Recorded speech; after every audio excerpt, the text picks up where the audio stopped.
For decades, horror has thrived on a gruesome, familiar formula, one that is marked by the terror, objectification, and slaughter of women, who are ultimately reduced to hollow, formulaic archetypes. Whether it be the impure young woman who is punished for her sexuality, the subsequent final girl who is spared by her chastity, the helpless damsel in distress, the doomed teenage girl, or simply the nameless bodies piling up as a morbid spectacle, the horror genre carries a long-standing history of objectifying, victimizing, and sacrificing its female characters. From Psycho to Scream, or from Jaws to Halloween, the genre's visceral thrills often come at the expense of women, with each stab and scream carrying a disturbing implication, that femininity, if left unchecked, must be punished. This troubling pattern is further amplified with the portrayal of POC and queer characters, who historically seldom last long on screen, exemplifying the genre's misogynistic, racist, and homophobic tendencies. However, within the shadows cast by these shortcomings, a powerful reclamation has begun taking shape. A feminist horror resurgence that challenges the misogynistic foundations of the genre, discards the narrative of female victimization that has long characterized it, and that is completely rewriting the role that women occupy in horror. Enter the monstrous feminine. In this new wave of horror, women and femininity are depicted as villainous, as monstrous. And female rage, their bodies, sexuality, and complexity, it's horrifying, it's evil, it should be feared. Long gone are the days of the helpless damsel in distress. Women are now the predators, active societal disruptors embracing their monstrosity and inflicting harm, fear, and death upon others. This is the monstrous feminine. But pause for a second, isn't that kind of harmful rhetoric? It's so interesting because superficially, doesn't the monstrous feminine paint femininity and womanhood as something evil, as something monstrous, as something punishable, demonic, and to be feared? That seems to be a negative sentiment, a damaging narrative, doesn't it? Then why is it that women are so often drawn to films depicting the monstrous feminine and identify so ardently with its characters? To understand, we first must take a look back into horror's past, where female characters have typically been confined to one of three distinct archetypal destinies. Firstly, we have the final girl. She's the one who survives to tell the tale, characteristically depicted as pure, demure, and virginal. Though the final girl doesn't always fit these characteristics, it has become a famous trope in horror. As a matter of fact, commonly, the final girl reaps the privilege of surviving as a reward for her implied moral superiority, in the sense that she might be the only one who refuses sex, drugs, alcohol, or other such behaviors, unlike her friends. Secondly, we have the woman who does not survive, whose fate is often sealed as a consequence of her transgressions, having engaged in our previously established impure activities like drugs, alcohol, and most commonly, sex. Indeed, the death by sex trope is especially pronounced in 1980s slasher films, in which sex scenes were often immediately followed by its participants being met with a gruesome death at the hand of her killer.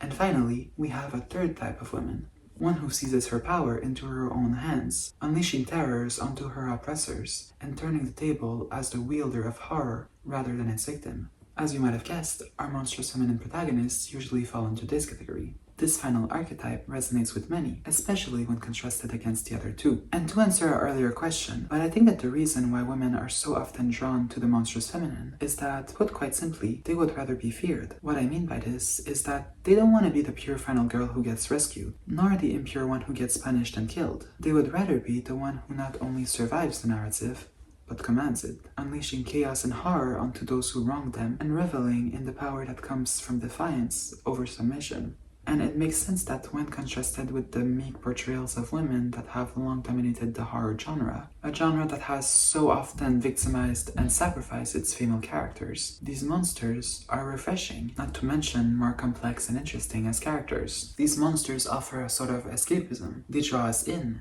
and invite us to interrogate what it means to be a woman in a world that has so often relegated femininity to the margins of fear and helplessness. And although they are cast as the villains of their stories, we can't help but root for them. And I know that I'm presenting the monstrous feminine as this new modern trope, but it actually has very deep historical roots. Going back centuries, there is a considerable trend throughout mythologies all over the world to present womanhood as dangerous, as monstrous even, particularly within patriarchal societies. Take Medusa from Greek mythology, for instance. Once possessing incomparable beauty, she was transformed into a monster by Athena after Poseidon violated her in Athena's temple. A punishment that stripped Medusa of her beauty and turned her into a creature with snakes for hair and a petrifying gaze, which is just such a disturbingly twisted form of victim blaming, punishing Medusa instead of Poseidon and casting her beauty as something dangerous and villainous. We also have the churel from South Asian folklore, a vengeful demonic spirit that is said to represent the spirits of women who died under tragic circumstances and that seeks her revenge by targeting and inflicting harm onto men. And of course, there's also Lilith from Jewish mythology, said to be Adam's first wife and later the devil's wife, who was banished from the Garden of Eden for refusing to obey Adam, turning her into an antagonized symbol of female independence and of defiance against male control. We also have Yama-Uba, the mountain witch of Japanese folklore, who is said to lure children and travelers to her isolated lair, gain their trust, feed them,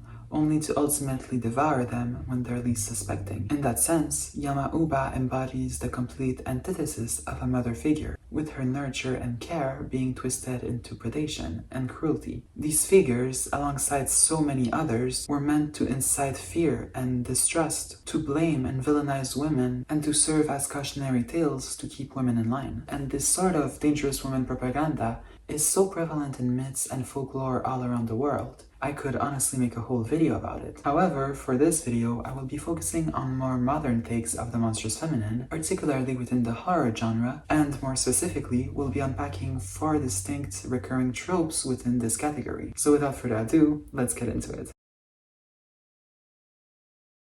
The trope of puberty turns little girls into monsters is a fascinating and consistently prevalent one in horror that taps into the societal and cultural anxieties surrounding female adolescence and the fear and mystique associated with growing up. From the physical transformation of menstruation to the onset of sexual desire, or even the simple fact of wanting more independence and autonomy, this trope turns the natural evolution of girlhood into something terrifying. One of the most iconic examples of this is, of course, 1976's Carrie, in which the titular character's telekinetic abilities are triggered by her first period, her body becoming a source of fear, holding a monstrous power to be weaponized against those who wronged her. Puberty, in this narrative, represents the moment where the emotional repression and societal marginalization that she endured throughout her life turns into a sort of vengeful empowerment, a horrific female rage, a sort of destructive force of nature, a cautionary tale of an adolescent girl's growing power, agency, and sexuality, leading to destruction, terror, and death. This trope plays out again in 2000's Ginger Snaps, an underrated Canadian feminist god horror in which 16-year-old Ginger turns into a werewolf following her first period, with lycanthropy becoming a metaphor for puberty, an uncontrollable and beastly bodily metamorphosis of sexual maturation, a reflection of age-old societal fears of female sexuality as something animalistic, primal, and dangerous, an innocent girl being turned into an evil, bloodthirsty monster.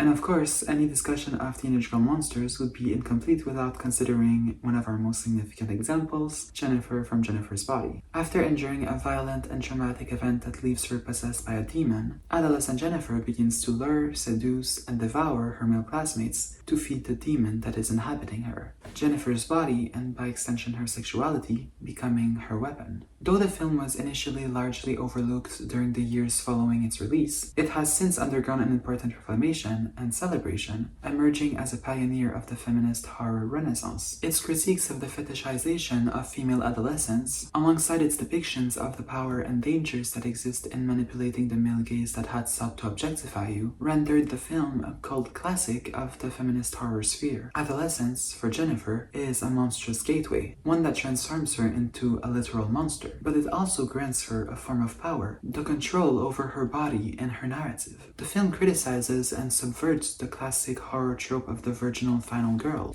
where purity and virginity are praised, in the sense that in Jennifer's case, sexuality is not a weakness, but her strength, her power. Moreover, despite Jennifer being the monster of the film, she is not our villain. In fact, we can't help but root for her in a way. Jennifer, being a survivor of assault, is seeking revenge against those who objectified, mistreated, and violated her body. And her actions, though violent and disturbing, can be interpreted as a response to the trauma that was inflicted upon her, and as a mean for her to not only survive, but reclaim her power in a world that seeks to control and exploit her body.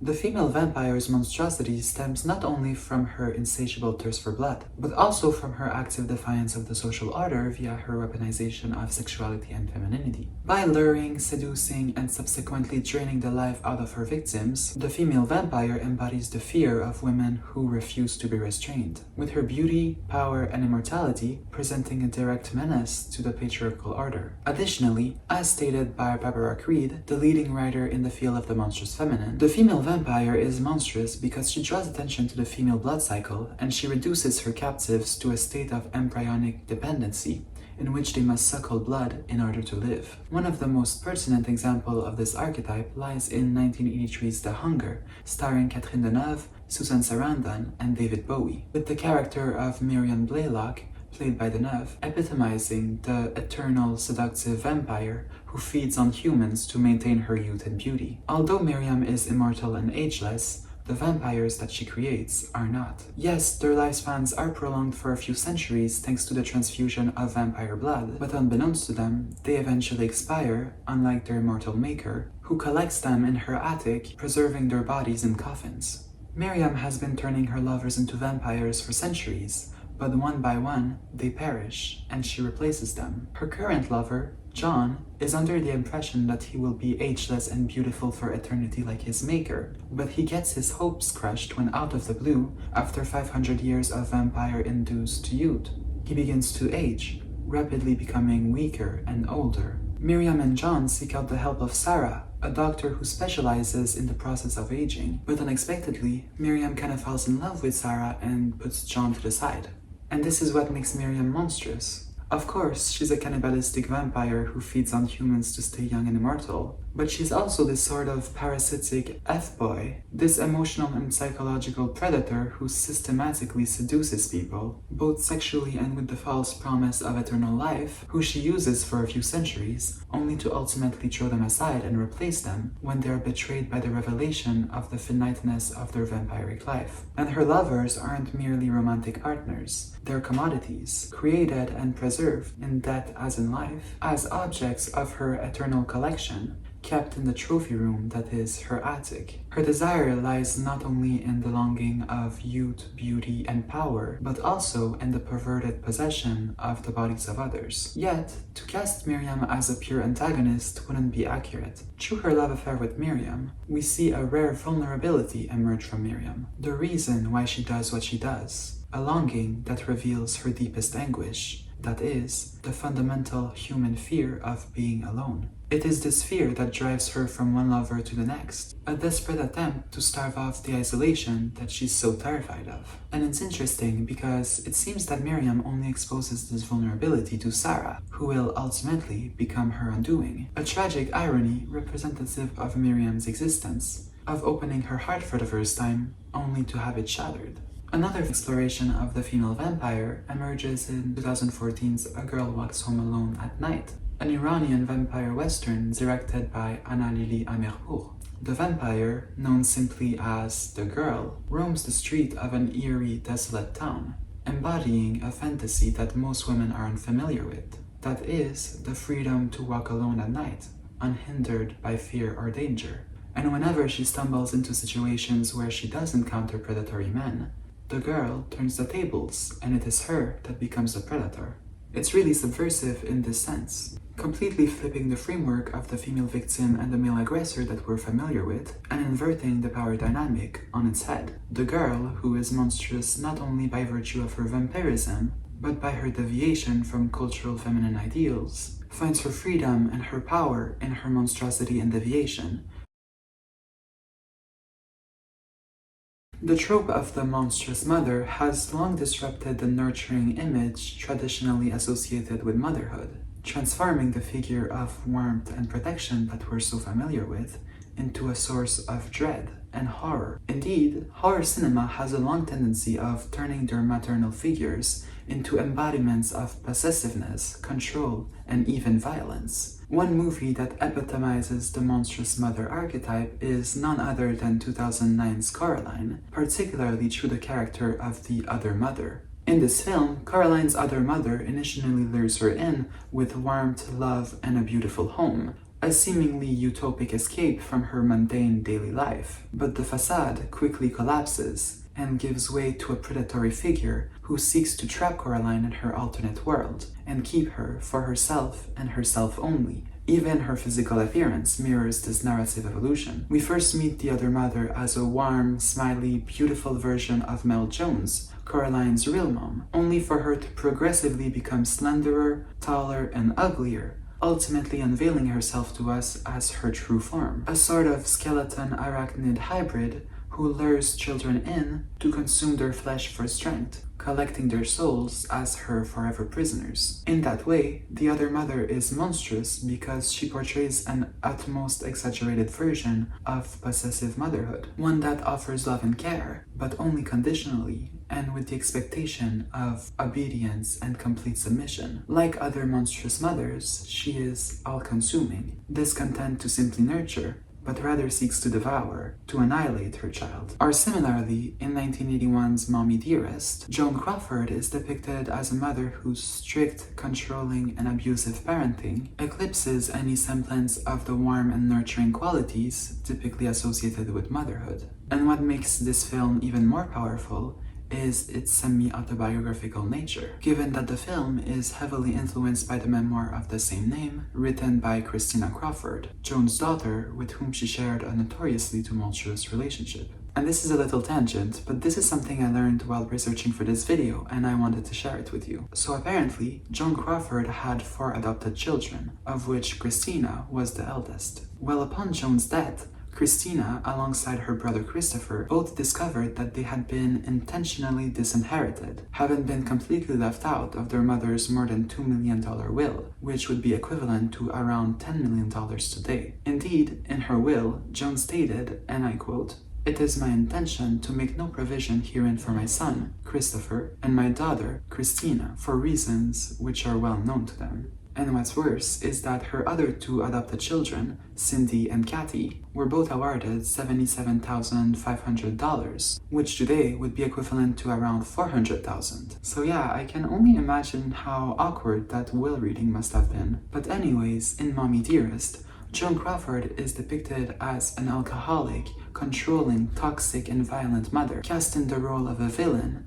rather than a caregiver. The film completely dismantles our nurturing associations of motherhood and replaces them with terror and anxiety, presenting a monstrous mother who, instead of nurturing her child, exerts control through psychological and physical abuse. And going back to 1976's Carrie, but the character of Margaret White, Carrie's mother, is also a perfect representation of the monstrous mother archetype. Her oppressive, abusive control over her daughter, fueled by her fanatically religious delusions, play a central role in Carrie's ultimate tragic fate. From locking Carrie in a closet to the climactic scene in which she literally stabs her daughter with a smile on her face, Margaret White embodies the ultimate perversion of motherhood. In addition to painting motherhood in a monstrous light, horror also has a tendency to tap into societal anxieties and taboos surrounding female anatomy. From the reproductive symbolism in Alien, where the alien monsters are often said to evoke feminine reproductive organs and the birthing process through their violent parasitic life cycle, to the unsettling concept of vagina dentata as seen in films like 2007's Teeth, or again the depiction of pregnancy as a site of horror in films like Rosemary's Baby and The Brood, the horror genre frequently paints the female anatomy as monstrous. Barbara Creed has based a lot of her studies on the monstrous feminine on these ideas. As a matter of fact, she actually based a lot of her work on Freud's classical psychoanalytic theories, focusing especially on his theories of castration anxiety. According to Freud, castration anxiety, which is related to the Oedipus complex, is a fear that develops during the phallic stage of psychosexual development and continues into adulthood. Freud also came up with a feminine counterpart to castration anxiety, which she refers to as penis envy. Barbara Creed greatly played off of these theories in her work, and she argues that horror, often unconsciously or consciously, reflected these psychoanalytical sentiments through depictions of genital symbolism. This is often illustrated through the likes of enormous toothed monsters or aliens, settings like dark and narrow hallways, deadly traps and doors, of course the vagina dentata trope, and spaceships such as the one in Alien. The witch is another interesting archetype in horror. Often characterized by an unattractive, abominable demeanor, witches have long been used to highlight the undesirability of women who defy societal expectations. However, within these last decades, a new type of witch has emerged, one that is beautiful and seductive, and whose power lie in her allure and sexuality. Films like The Love Witch play with this duality, with our protagonist, Elaine, being a liberated and independent witch, who uses her beauty, sexuality, and love potions to manipulate men, all the while resisting their exploitation. But don't be fooled, for the beautiful witch is just as monstrous as her grotesque counterpart. It's just that her monstrosity lies precisely in her ability to weaponize her femininity. Her charm isn't simply an instrument for affection, but a method of psychological control, with her embodying both the enchantress and the predator, concurrently a victim and a villain. By costuming societal fantasies of the ideal woman, she simultaneously seizes her power and surrenders to it, both empowered and entrapped within the male gaze that she manipulates. Similarly, Robert Edgar's The Witch follows our young protagonist Thomason's transformation from a sheltered, repressed girl into a powerful adolescent witch. Set within the oppressive religious confines of 1630s Puritan New England, the film unveils society's deep-seated fears around female sexuality and independence. With Thomason's coming of age, alongside her growing interrogation of Puritan society's treatment of women and girls, being viewed as a demonic threat to both her family and her fate. So much so that she is branded as a possession of the devil and accused of witchcraft, simply for expressing her dissatisfaction with Puritan life and religion. The film is a powerful exploration of how patriarchal societies view female adolescents as dangerous and corrupting, with Thomason's eventual embrace of witchcraft representing both her rejection of her family's control and a reclamation of her own power. Well, this is pretty much it for today's video. Thank you so much for spending this time with me. I really hope you enjoyed. If you're interested in learning more about this topic, I really recommend checking out Barbara Creed's work on the subject. She truly is the pioneer and the leading figure in this niche little field of feminist horror cinema studies. And please let me know what you think about the monstrous feminine trope in the comments. Does it resonate with you? Does it not? I'm sure you all have so much to contribute to this conversation, and I would really love to know what you think. And if you'd like to see more videos like this from me in the future, then please feel free to like and subscribe. But nevertheless, thank you again for watching, and hopefully I'll see you next time.